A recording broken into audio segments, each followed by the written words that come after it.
Peter,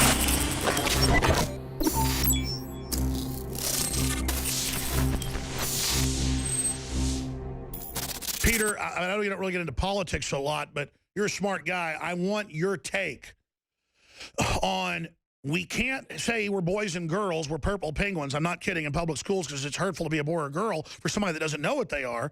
And we're going to ban the Confederate flag and blow up Mount Rushmore and, you know, all this political correctness. But no one can criticize radical Islamists that have now had multiple attacks inside the U.S., blew up a ship yesterday in the Mediterranean, are just running wild, and Obama puts out a bizarre congratulation before he even says anything about the dead Marines. What is going on here in your view?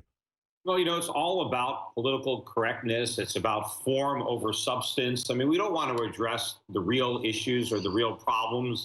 So we want to talk in sound bites about things that, you know, make us feel good about ourselves, or, you know, tug at the heartstrings. And so I think there's a political agenda here at work that's a lot stronger than the need for, you know, national security or anything that would actually help the U.S. economy in the long run. It's more about making us feel good in the short run, and we can pretend everything is okay. Now, I know you're down in Puerto Rico right now investigating. They're saying it's the next shoe to drop. Do you agree with that? And what's your take, since we talked 2 weeks ago about what's happened since? You were China's degenerating, things are getting worse. That's what you were predicting. Others were predicting. What do you see happening? I don't know if it's a shoe to drop. I think it's a problem, and I think it's a look into our future, because Puerto Rico has borrowed a lot of money. We've encouraged that by enticing all the debt, by making it triple tax-free in the United States. You know, we made it tax-free to invest in the government, but not in the private sector. So what we did with Puerto Rico was we helped them grow the government, not the private sector, and that's to the detriment of Puerto Rico. Meanwhile, we enticed all their residents onto the welfare rolls. We made it very difficult for people to get jobs by subjecting them to a minimum wage that is effectively double what it is in the U.S. mainland. So we've wiped out entry-level jobs. Only 40% of the population is employed. Wow. The rest live on welfare. So, you know, we've hurt this economy tremendously with all these liberal, programs that are being prescribed for the United States. And look at how sick that medicine made Puerto Rico. Why would we want to do it here? It's crazy. Where do you see all this going? What's your take on the China situation? A lot of predictions by smart people that this winter is going to be hellish on markets, bond markets, you name it. I mean, give us your analysis of that. Well, most people are optimistic, I think, on the market, certainly the U.S. market. I don't share that. I don't think the market's going to collapse, though, because I don't think the Federal Reserve will allow it to collapse. I don't believe that the Federal Reserve is going to raise interest rates like everybody thinks. In fact, if you look at the testimony of Janet Yellen this week, she testified up on Capitol Hill.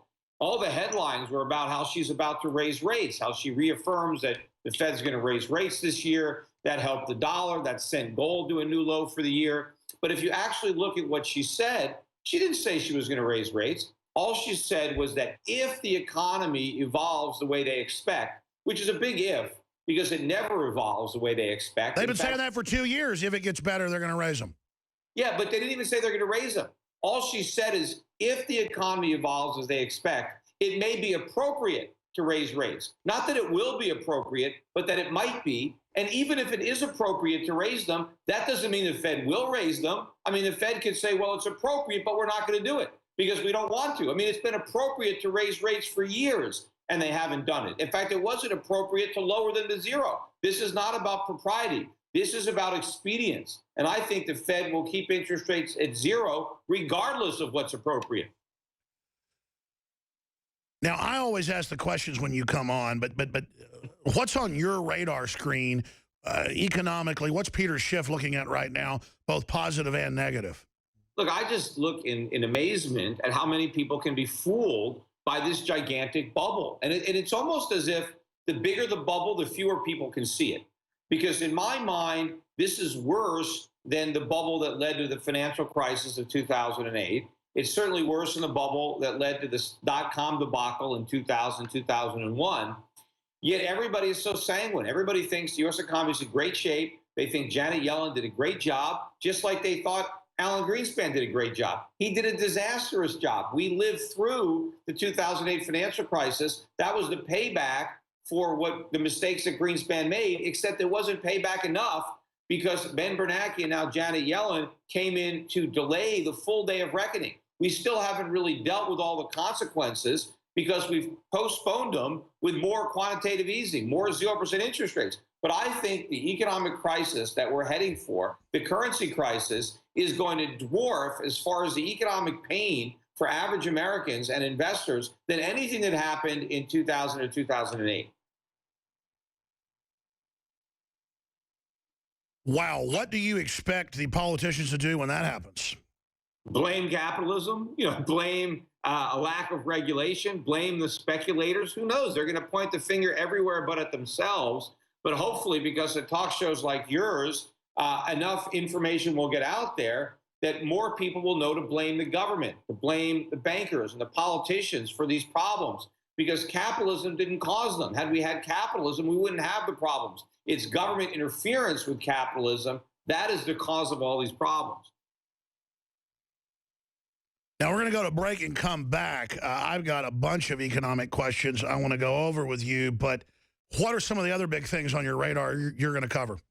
Well, look at the economic data that keeps coming out. Look at personal spending numbers that came out horrible this week. And again, we keep getting more and more bad economic data, and everybody just glosses over it as if it never even came out, or they just dismiss it and they just assume it's going to get better. Based on what? Based on hope? Just based on Janet Yellen saying she thinks the economy is going to improve? I mean, who cares what she thinks? She's never been right. And even if she thought the economy was going to get worse, that's the last thing she'd do is admit it. But she does look like a cave creature from that movie, The Descent. So she can get a job in Hollywood. I'm being sarcastic. When we come back, I also want to look at Greece and how they voted, but then it didn't matter. The government went ahead and handed over the resources. Sure, Greece is insolvent, but what about the big mega banks, too? Aren't they the biggest welfare heads out there?